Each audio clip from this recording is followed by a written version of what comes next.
Hi everyone, another installment in the XR100 rebuild.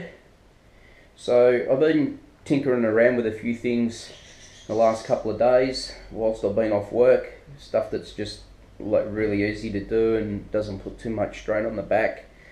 So yeah, one of the things I did was I got the finally got the brake assembly working. So again, I should have filmed it as I did it, but I didn't. So I've got a pair of brake shoes here. Sorry for the camera work. I've got a pair of brake shoes here. These aren't the right size. These were too big.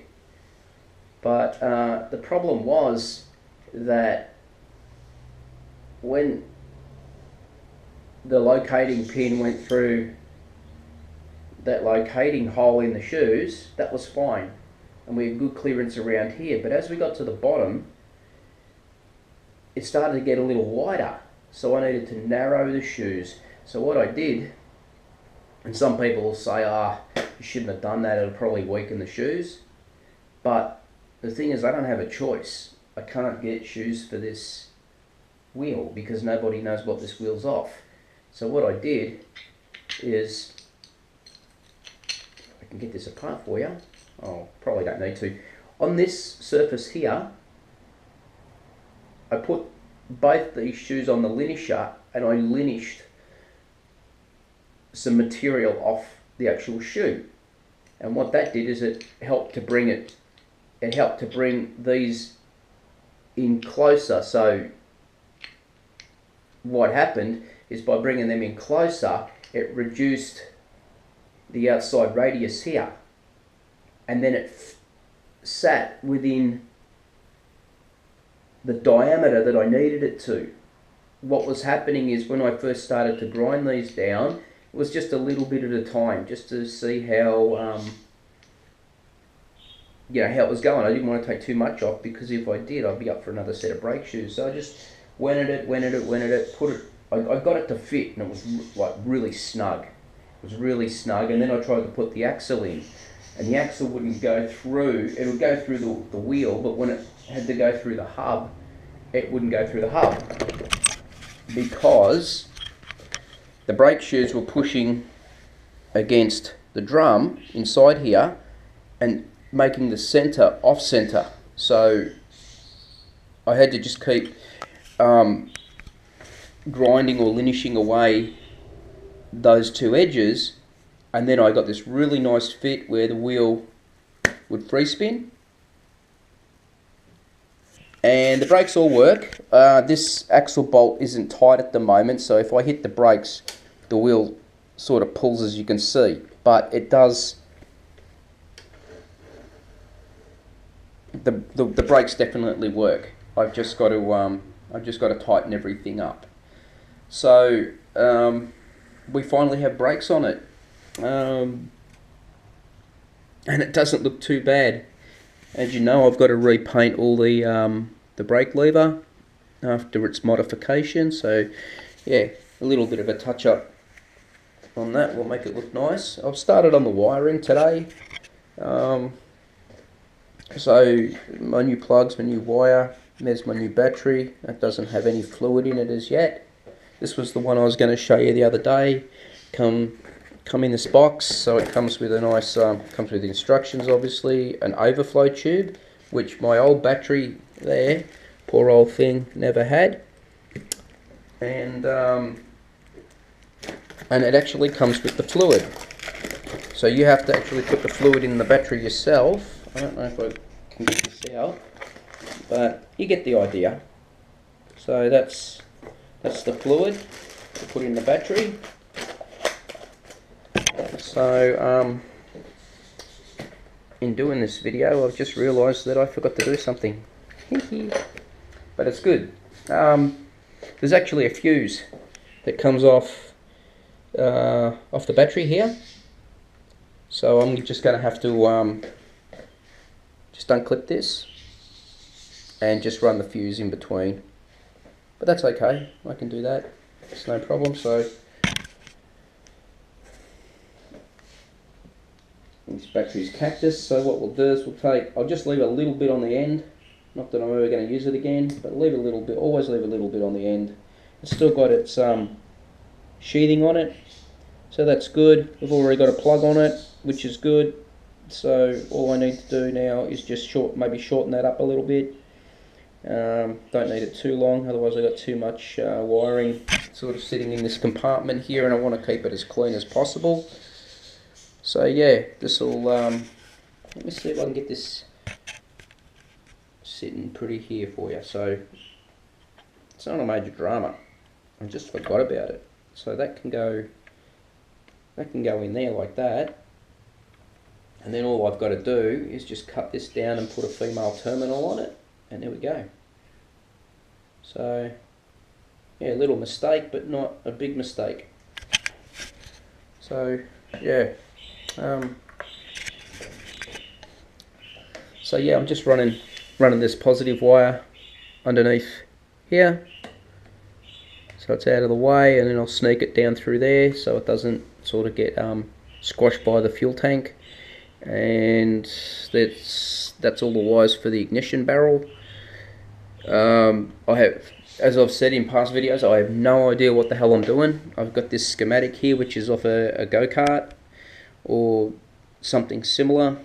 It shows solenoids and rectifiers and all sorts of stuff like that. Well, I know when this bike was running it had none of that on it. Didn't have a rectifier, didn't have a solenoid. So I don't know if I need to run one. I'll speak to my mate Paul, good old Paul, he'll know. I think I've sort of worked out, you know, most of these wires. I've done a part repair on this already. I ran a new green wire here. I sort of slit the casing there because it's sort of like a heat crimp type thing. So I slit that, slid the old wire out, slid the new wire in. And I've got that coming around here. I haven't put a connector on it yet. I do have the original connector, but I'd like to get a new one because it's a bit grotty. But yeah, at least I've got it. And if worse comes to worse, all I'll do is I'll just silver solder that on. I'll put a little bit of heat shrink over it, and yeah, that part of it's done. So that's not a modification of any type. That's just keeping with the original wiring specs out of this plug. All these black wires with the white trace in it confuses the hell out of me. As far as I can work out, this one goes to the points. So that would go to the points. I always remember that having a plug on it, but I don't know where the plug's gone since I pulled the bike apart. So I'd say that definitely goes to the points. And you've got your condenser there, and you've got your coil here. Now that's a factory crimp, so you got 2 into 1 there.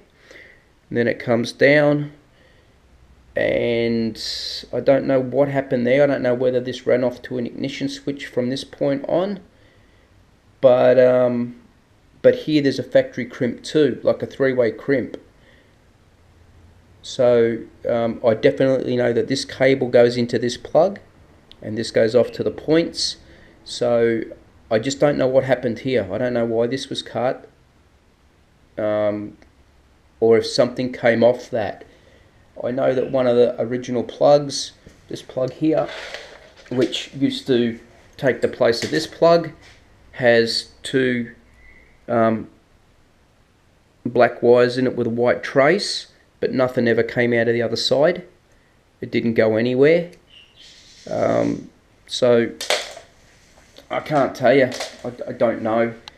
It may, being back here in the loom, it may have went to the ignition switch, because on the CT110s they had a side panel here that you could unscrew, and the ignition switch was in the back of it on the early 80s CT110s and CT90s. So it could have been for ignition, for an ignition switch, and if that's the case, I'm going to have to run something off here up to here. This possibly may be for the black, and obviously the red goes to there, the green is a ground, and then I've got, well, there's actually the black with the white trace. So that might actually be the one that goes into this loom, but then I don't know where the black goes. So I'm a little bit stuck at the moment. I'm trying to make sense of this because the colours aren't exactly the same as what's on my bike, and I'm trying to sort of do a few things. Now I'm thinking, see with the go-kart it had a kill switch, but then it had an on and off switch and it had an ignition switch. Now I don't have technically a kill switch. I've got an on-off switch here, which is the original Yamaha on-off switch, and I've got an ignition switch. So I've only got 2 of the 3, so I have to bypass the kill switch altogether. So I'm guessing that well, the black off the switch here will run to the black on the ignition. So that might be how it works. But yeah, I'm not installing the CDI unit. It's too much work, too complicated for me. It's probably easy to do, but then I don't know, with this thing having points, I don't know if the latest CT 110s had points. I understand the workings of a CDI unit, but I don't know whether you can only use them on an electronic ignition system, or whether you can still use them on a points type motor. I have no idea. I've got no idea when it comes to auto electrics, never have. So the easiest thing is just leave it off. I've watched some videos of a guy on YouTube putting a CDI on a scooter. He bought several CDIs, a high performance one, a reasonably cheap one, and then just the factory one that came on the scooter. And he really didn't. He reckons that the original one that was on the scooter was actually better than the units that he bought. One of the units he bought was this one here, and it made no difference. It made no difference. The high performance one, a little bit, but nothing to write home about. You know, he said he really didn't notice any difference. So, you know, that came for free with the Carby kit anyway. So, but if anybody can tell me whether it can be done on a points type motor with very little mucking around, that'd be I'd really appreciate it. So yeah, a couple of things I fixed up, and I hope I don't break it, is the choke. I think I remember in one video I explained that I had this engine sitting on this milk crate in here, and for some unknown reason, this engine fell off the crate. No one was here. Can't explain it. Fell off and broke that. And the whole reason I bought the new Carby was actually for this choke. So yeah, I bought some good proper plastic glue. Really expensive stuff. Glued it on and it's right to go. So yeah. What else? I'll do a little bit more playing around with this ignition wiring loom. Try and get as far as I can possibly get with it before mucking it up, because I don't want to go cut all the wire and then Paul says, oh mate, you only needed half of that, or you need twice as much of that because we've got to go from there to there, where you went from there to there. So I'm not going to do too much. I'll just do what I think I know is right, and then what I'll do is probably tighten up the back wheel, take the brake pedal off, get that ready for paint. I've got to slip the front wheel off because I can't get the cable in here. It's way too tight to get into the lever. So what I'm going to do is take the hub out of the rim. Slip this into the handle first with it completely backed off. So get it all set up from the lever, and then push the hub back into the drum, or the brake shoes back into the hub, whatever, however you want to, you know, whatever terminology you want to use. But I think you get what I'm trying to say. And then hopefully it goes in, because this is down to its full adjustment, and I can't give it too much here, because what happens is it pulls the brake on. So there is a little bit of give in it, but there's not enough to slip it into here. Now I've compared it to the old handbrake lever, and the distance between here and here is exactly the same, so it should fit. It fitted with the old setup, it should fit with this new lever. Been looking on eBay too for tyres. 15-inch are extremely hard to get these days. Not many 80cc bikes came out with a 15-inch rim on the rear. So for all I know, this could be off a 100cc, or it could be off a 75cc. It could be off something just really obscure. But this is a 15-inch by 3.00. Now it's a Chen Sin. They this company's still around. They still do make these size tires. You can actually get these ones. You can also get a 2.50. On eBay they do have a 2.50, but I don't want to go any skinnier. They're out of stock on these ones at the moment. I'd love to get something that's nice and fat, like I used to run on my YZ80E, but that did have a smaller back rim, and the chances of getting anything wide for a 15-inch in 2019 is near impossible. So I think, you know, that 3-inch width, I'm pretty sure that's what that means. That's probably as big as I'm going to be able to go. So as soon as the eBay seller gets some of these tires back in, I'm going to buy a new one for the back and keep this one for a spare, or vice versa. This still got plenty of meat on it, but there is the odd little sort of mark on it, and I'd say that this tire is probably has to be at least 35, maybe 40 years old. You can see all the cracking in there. You know, it's not ideal. It's okay to putt around up and down the driveway on, but you know, if I'm going to take this out and let my sister ride it, you know, I don't want the tire coming to pieces. So as soon as these become available, I'm going to order another one. Look at that, no buckles in that wheel. Beautiful. So so that's where we're at today, guys. As you can see, got all my electrical gear there. That battery will actually go into this plastic holder, and this plastic holder gets attached to this factory metal bracket in here. See if I can lift this out for you. So there's a factory metal bracket there, so it gets slipped behind that, and then this gets cradled in that plastic holder, and it holds it in place so it doesn't move around. So yeah, made good use of the old airbox compartment there.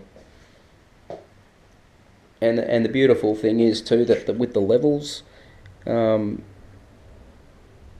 with the battery on a slight tilt, probably sits more like that when it's in,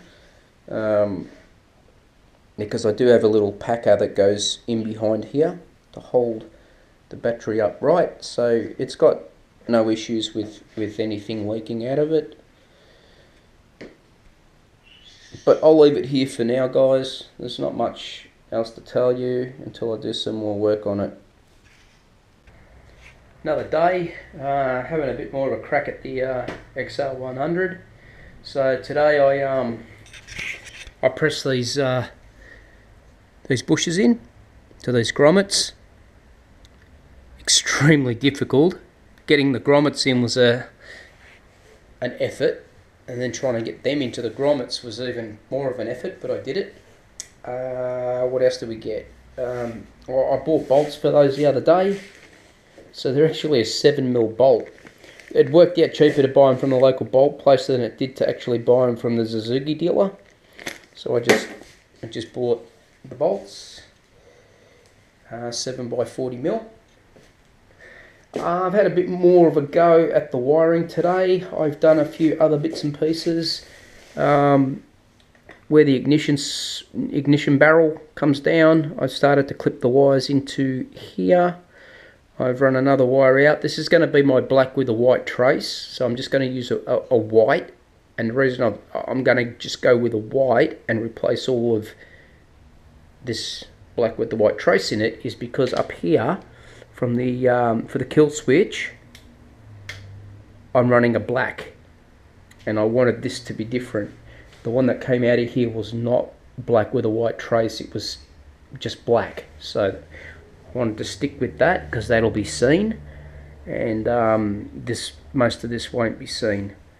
So I've still got all my bits and pieces here.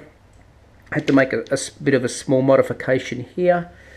I did remove the black with the white trace here, was inside this plug, but I had to take out the pin on the other side, and it turns out that the pins for these new connectors that I've got don't happen to fit this plug.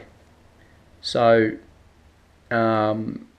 basically all I've done now is I'm basically just bypassing this plug and putting a new plug in here. I've still got to put this white into here, but as you can see I've got a couple of Y junctions here, and I've actually got some proper I think they call them T connectors. I've got some proper T connectors coming so that I can do it properly, and this one here is going to need to be a T connector here too. So there'll be a T connector there and a T connector there. So that should then that should be all the wiring for the bike.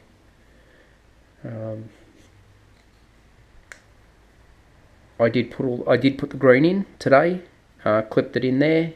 Yesterday it was just sitting there, so that's all clipped in. I haven't done the other side. I've still got that plug sitting here. I've got to get another one of them, or if not, use that. I've ordered a whole lot of new connectors. I've ordered some red bullet type connectors because I've actually run out in my box there. So they should be here in a few days time, and I'm just going to use this black here that comes off the ignition barrel. That's going to go to this black that comes off the kill switch on the throttle, and I'm just going to put a bullet type clip on there. I don't want to look, I thought about joining it as one piece, but then I thought, nah, I want to have, you know, if I need to take things apart, I can unclip things, because if I haven't got this wiring right, I'm going to be screwed. I did make a connection here, a join here, but I knew that this was right. I've just used a joining terminal, and just an inline one, so I've just crimped that into place. What else? Not much. Still trying to source another back tyre for this. I think I found another company besides Cheng Shin that make this size tyre. There happens to be a place not too far from where I live, and this other brand, they actually stock it, but they mostly stock the tyres for Harley Davidsons. They sell a lot of they're a car performance place, but they do performance parts for Harley Davidsons as well. But the fact is, they are a dealer for this other brand of tyre. So there shouldn't be an issue me ordering in a tyre through them, because they do stock motorbike tyres. So I'm going to go up and see whether that's something that they can do, and I might be able to get myself a tyre.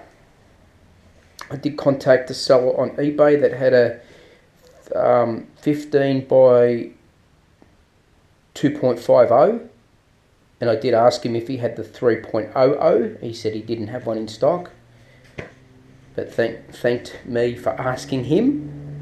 So yeah, all good. Besides that, I haven't done any. Oh yes, I have. I have done something else on the bike. Oh, I've got to get down here with my poor old back. Hopefully it's light enough, you can see it, but there's 2 studs here and 2 nuts which hold the exhaust on.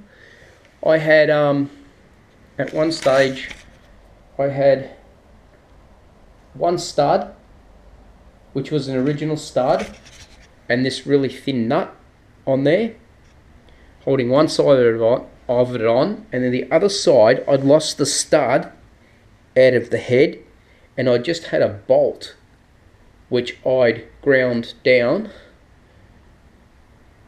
and I'd been using that for the last 30 years. So I decided to go and buy 2 studs and 2 nuts, which I think come to about $8. And yeah, you know, it's right now. It's factory correct. So yeah, it's going to help seal the exhaust up a little bit tighter. Shouldn't get any leaks. But what I'll do too, when I put that in, I'm going to use some, I've got this stuff called Mani Seal, and you use it for exhaust systems. So I'm going to put a little bit of that around there when I tighten it up, and hopefully that'll give me a really nice seal, because I did notice that before I stripped the bike down, there was a bit of carbon on the frame. So obviously there's something, I think there's a piece missing out of here, broken out of here. That's probably why it was leaking. It's very hard. I know it's very hard to see with the light, but trust me, there's a bit missing from there. But where the exhaust seats, that internal lip or edge is not broken. So the face of the exhaust should sit up flush against the head. So that's why I got soot. Just noticed that now. There you go. So I don't know what this is, what these 2 wires are. This yellow and, what do we got there? Yellow and, God, I don't know. It looks like, actually no, it's white.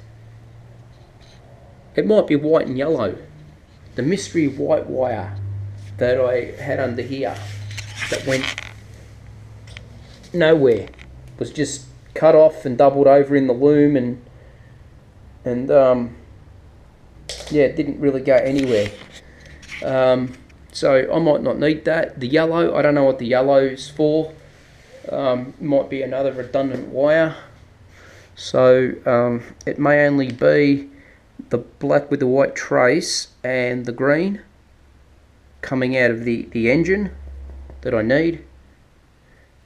So we'll soon know if it doesn't start. Well, I know I've done something wrong. So, but what I'll do is both of these will get hidden up inside here behind this number plate, so you won't see them. I won't cut that off. I'll leave it just in case I need it for anything. But